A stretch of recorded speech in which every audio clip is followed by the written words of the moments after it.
ధనప్రాప్తి టైటిల్ ఇది, ధనప్రాప్తి అంటారు.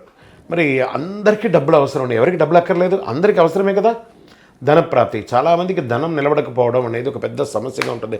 ఏమంటే నేను ఎంత కష్టపడ్డా నాకు డబ్బులు నిలబడట్లేదండి, దీనికి నేను ఏం చేయాలి అండి, సంపాదించే ఆదాయాలు ఎక్కువ భాగం ఖర్చు అయిపోతూ ఉన్నాయండి, దీనికి ఏమన్నా పరిహారం ఉందా గురుగారు అంటే, అదేవిధంగా కుటుంబంలో ఏదో ఒక సమస్యతో కలహాలతో ప్రశాంతత లేకుండా ఉన్నాం కదా గురుగారు, దీనికి ఏం చేయాలన్నా చిన్న పరిహారంతో పాటు మీరు చేసుకుంటూ వెళ్ళొచ్చు. మంగళవారం సాయంత్రం 6 గంటల నుండి 9 గంటల మధ్యలో చేయవలసిన ఒక పరిహారం.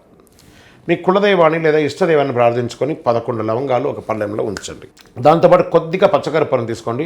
వీటిని మీ గృహంలో కానీ హాల్లో కానీ ఏదో ఒక గదిలో ఉంచి వెలిగించండి. ఈ పచ్చకర్పూరంతో ఈ యొక్క లవంగాన్ని వెలిగించండి. లవంగం పూర్తిగా బూడిద అయ్యే వరకు వెలిగించాలి. ఆ బూడిదని తీసుకొని ఏదైనా మొక్కలు మొదట్లో దీన్ని పూలకుండీలో వేసేసేయండి. చేసిన వారం రోజుల్లోనే కాస్త కొద్దిగా ఫలితాలు మీరు చూస్తారు. లవంగానికి ఉన్నటువంటి పవర్ అది, ఆ నెగిటివ్ని అంతా కూడా తీసేస్తుంది. దానికి తోడు పచ్చకర్పూరం. ఈ విధంగా 11 మంగళవారాలు చేయడం వల్ల ఇంట్లో ఉన్న నెగిటివ్ ఎనర్జీ మొత్తం పోయి ధనం సమృద్ధిగా వస్తుంది. కుటుంబంలో కలహాలు తొలగిపోయి ఆరోగ్యం బాగా ఉంటుంది. అదేవిధంగా సంవత్సరం అంతా ఆదాయం వచ్చే విధంగా మరొక పరిహారం కూడా చెప్తాను వినండి. కొంతమందికి కొంతకాలం ఆదాయం వస్తుంది, మరి కొంతమందికి రాదు, ఖాళీగా కూడా ఉంటారు.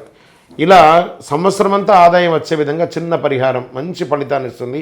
మంగళవారం నాడు రాత్రి చిన్న బెల్లం ముక్క, కొద్దిగా ధనియాలు, ఎరుపు రంగు వస్త్రంలో మూట కట్టి మీ ఇష్టదైవాన్ని, ఆ కులదైవాన్ని ప్రార్థించి దేవుడి మందిరంలో ఉంచండి. మరునాడు ఉదయం లేచి స్నానం చేసిన తర్వాత ఆ మూటను ఏదైనా రావి చెట్టు మొదట్లో ఉంచేయండి. ఈ విధంగా 7 మంగళవారాలు చేయండి, ఐశ్వర్యవంతులుగా ఉంటారు.